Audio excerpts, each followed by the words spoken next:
BRS Congress పార్టీలు తెలంగాణకు చేసిందేమీ లేదన్నారు నాగర్ కర్నూలు పార్లమెంటు బీజేపీ అభ్యర్థి పోతుగంటి భరత్ ప్రసాద్. ప్రాజెక్టుల పేరు మీద దోచుకు తిని నాగర్ కర్నూలు జిల్లాను ఎడారిగా మార్చిన ఈ రెండు పార్టీలకు ప్రజలు ఓటు ద్వారా తీర్పు ఇవ్వబోతున్నారని ఆయన తెలిపారు. మూడవసారి కేంద్రంలో బీజేపీ ప్రభుత్వం ఏర్పడబోతుందంటున్న పోతుగంటి భరత్ ప్రసాద్తో మా పాలమూరు ప్రతినిధి Pradeep face to face. Parliament ఎన్నికలు సమీపిస్తున్న వేళ మూడు ప్రధాన పార్టీలు ప్రచారంలో దూసుకుపోతున్నటువంటి నేపథ్యం ఉంది. ఒక్కొక్కరే ఇంటింటి ప్రచారంతో పాటు సభల ద్వారా తమ ఓటుకు అడుగుతున్నటువంటి పరిస్థితి ఉంది. మరోవైపు దీనికి సంబంధించి బీజేపీ పార్టీలు ఒక అడుగు ముందుకు వేసి ప్రచారంలో దూసుకుపోతున్నటువంటి నేపథ్యం ఉంది. ఏదైతే నాగర్ కర్నూలు సంబంధించి బీజేపీ అభ్యర్థి భరత్ ప్రసాద్ ఇప్పుడు మనం ఓట్లు అడుగుతున్నారు. ఏదైతే తాడూరు మండలంలో ఉన్నారో ఆయన గ్రామంలో ఇల్లు తిరుగుతూ ఓట్లాడుతున్నటువంటి పరిస్థితి ఉంది. అన్న చెప్పండి, ప్రధానంగా బీజేపీ పార్టీ భరత్ ప్రసాద్కి ఎందుకు ఓటేయాలి అంటే ఏం చెప్తారు? నేను కాదు, ఇక్కడున్న వ్యక్తులందరూ కూడా చెప్తున్నారు నరేంద్ర మోడీ గారికి వేయాలని. నా కోసం కాదు, దేశం కోసం, దేశ భద్రత కోసం ఓటేయాలి నరేంద్ర మోడీ గారు. ఒక వ్యవస్థలో పార్లమెంట్ ఎన్నికలంటే కేవలం ఒక భరత్ను గెలిపించడం కాదు, మన దేశాన్ని కాపాడడం. ఆ దేశాన్ని కాపాడే వ్యక్తి నరేంద్ర మోడీ గారు కాబట్టి నరేంద్ర మోడీ గారి బీజేపీ పార్టీకి ఓటేయాలి. ఒకవైపు కాంగ్రెస్ పార్టీ ప్రధానంగా నాగర్ కర్నూలు జిల్లాలో కేఎల్ఐ అంటే పాలమూరు రంగారెడ్డి ద్వారా కేఎల్ఐ లిఫ్ట్ ద్వారా కనీసం 1 ఎకరాకు కూడా నీళ్ళు ఇవ్వలేదు. పాలమూరు రంగారెడ్డి ప్రాజెక్టుకు జాతీయ హోదా ఇవ్వలేదు. ఎట్లా ఓట్లు అడుగుతారు? వాళ్ళకి ఏం హక్కు ఉందని ఏదైతే బీఆర్ఎస్ మరియు కాంగ్రెస్ పార్టీలు ఆరోపిస్తుంది. దీని మీద మీరేమంటారు? ఇప్పటి వరకు పాలమూరు రంగారెడ్డి స్టార్ట్ అయి 10 ఏళ్ళైనా అవినీతి కారణంగా అది ఇంకా పూర్తవ్వలేదు. మన వనపర్తికి, కొల్లాపూర్కు, కల్వకుర్తికి ఇంకా నీళ్లు రాలేదు. నీళ్లు రాని ప్రాజెక్టుకు, అసలు మొత్తం అవినీతి కూరుకున్న ప్రాజెక్టుకు జాతీయ హోదా ఎట్లా కల్పిస్తారు? మేము కుర్చీ వేసుకుంటాం, ఆడ కూసుంటాం అని చెప్పిన ఎమ్మెల్యేలు ఎక్కడ పోయిర్రు? వాళ్ళు 8,000 ఓట్లతో ఓడిపోయినారో ప్రజలందరూ గమనిస్తున్నారు. వాళ్ళు చెప్పే అబద్ధాలు నమ్మే పరిస్థితుల్లో లేరు. వాళ్ళు ఇష్టం వచ్చినట్టు ప్రాజెక్టు కాస్ట్ పెంచి అవినీతికి పాల్పడినందువలన ఈరోజు కేంద్ర ప్రభుత్వం కూడా వాటిని పక్కన పెట్టడం జరిగింది.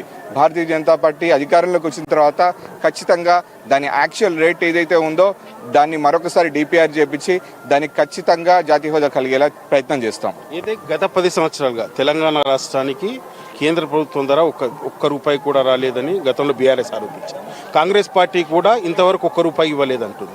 10 సంవత్సరాలు అధికారంలో ఉండి బీజేపీ తెలంగాణకి ఏం చేయలేదు, పాలమూరు జిల్లాను కూడా పట్టించుకోలేదు, ఉమ్మడి పాలమూరు జిల్లాను. ఇప్పుడు ఏ ముఖం పెట్టుకుని ఓట్లు అడుగుతారు? మొన్న గత అసెంబ్లీ ఎన్నికల్లో బీజేపీకి కూడా ఎన్ని ఓట్లు వచ్చాయో కూడా గుర్తుంచుకోవాలంటూ కూడా చెప్తున్నటువంటి పరిస్థితి. పార్లమెంట్ ఎన్నికల్లో ఎట్లా గెలుస్తారనుకుంటున్నారు?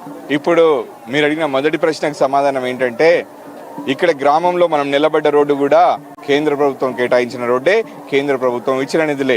మీరు ఇచ్చే తాగే నీళ్లు, మీరు వెళ్ళే బాత్రూము, మీరుంటున్న ఇల్లులు అన్నీ కూడా కేంద్ర ప్రభుత్వం ఇచ్చిన నిధుల ద్వారానే వచ్చింది. కానీ రాష్ట్ర ప్రభుత్వాలు పబ్లిసిటీ చేసుకున్నాయి. రైతు వేదికలు అన్నాయి, రైతు వేదికలు కూడా కేంద్ర ప్రభుత్వ వాటా వల్లనే వచ్చినాయి. గ్రామ పంచాయతీ నిధులు కేంద్ర ప్రభుత్వం ఇస్తుంది. ఎంపీటీసీ నిధులు, జెడ్పీటీసీ నిధులు, లైట్లు, కరెంటు అన్నీ కూడా కేంద్ర ప్రభుత్వం ఇస్తుంది. సీసీ రోడ్లు ప్రజలందరూ కూడా తెలుసు. ఇప్పుడు కొత్తగా నేను ఒక్కడినే వచ్చి చెప్పేది కాదు.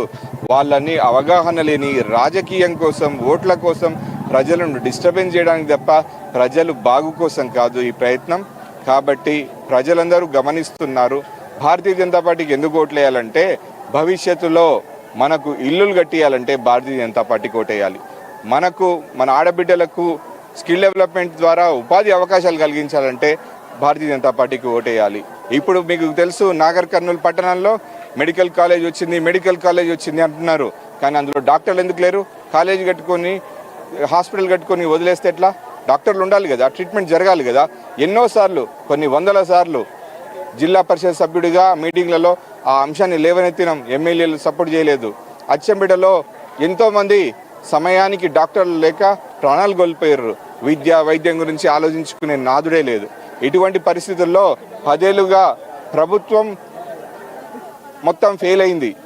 తర్వాత ఆ 10 ఏళ్లలో ఫెయిల్ అయిన ప్రభుత్వం కంటే ఈ 3 ఏళ్లలో కాంగ్రెస్ ప్రభుత్వం ఇంకా ఫెయిల్ అయింది.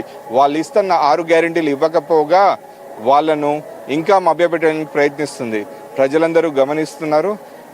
మీకు అడిగిన నా రెండో ప్రశ్నకు సమాధానం ఏంటంటే, 2019లో ఒకే ఒక ఎమ్మెల్యే సీట్ వచ్చినా 4 పార్లమెంట్ సభ్యులు గెలిచిన పార్టీ భారతీయ జనతా పార్టీ. అదేవిధంగా ఇప్పుడు 8 మంది ఎమ్మెల్యేలు ఉన్నారు. ఈసారి మేము 12 మంది భారతీయ జనతా పార్టీ సభ్యులం తెలంగాణ రాష్ట్రం నుంచి పార్లమెంట్లో కూర్చోబోతున్నాం.